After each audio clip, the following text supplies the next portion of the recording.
Dakota means friend, friendly. The people who gave that name to the Dakotas have sadly never been treated as friends.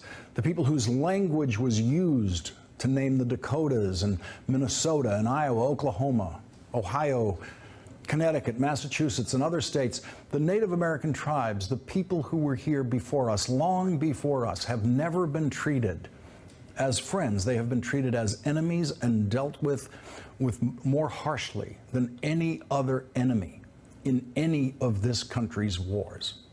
After all of our major wars, we signed peace treaties and lived by those treaties. After World War II, when we made peace with Germany, we then did everything we possibly could to rebuild Germany. No Native American tribe has ever been treated as well as we treated Germans after World War II. Donald Trump and his supporters now fear the country being invaded by foreigners who want to change our way of life, a fear that Native Americans have lived with every day for over 500 years. The original sin of this country is that we invaders shot and murdered our way across the land, killing every Native American we could and making treaties with the rest. This country was founded on genocide before the word genocide was invented, before there was a war crimes tribunal in The Hague. When we finally stopped actively killing Native Americans for the crime of living here before us, we then proceeded to violate every treaty we made with the tribes, every single treaty.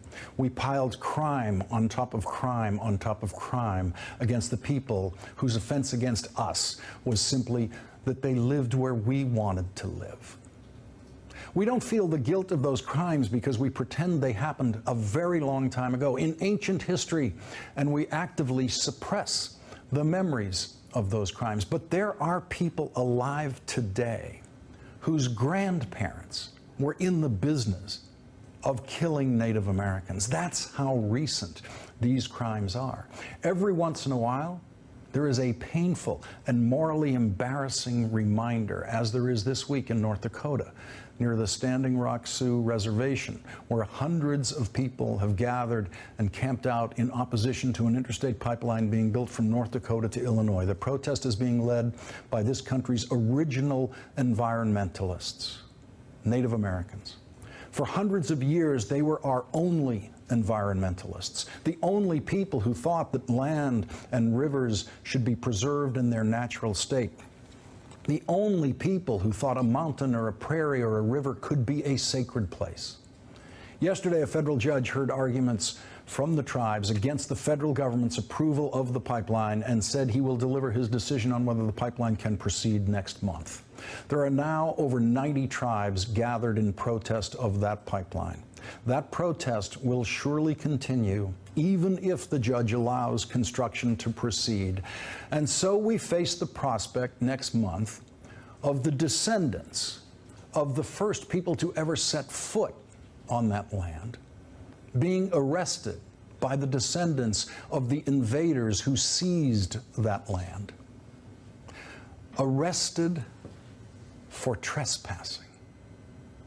That we still have Native Americans left in this country to be arrested for trespassing on their own land is testament not to the mercy of the genocidal invaders who seized and occupied their land, but to the stunning strength and the 500 years of endurance and the undying dignity of the people who were here long before us, the people who have always known what is truly sacred in this world.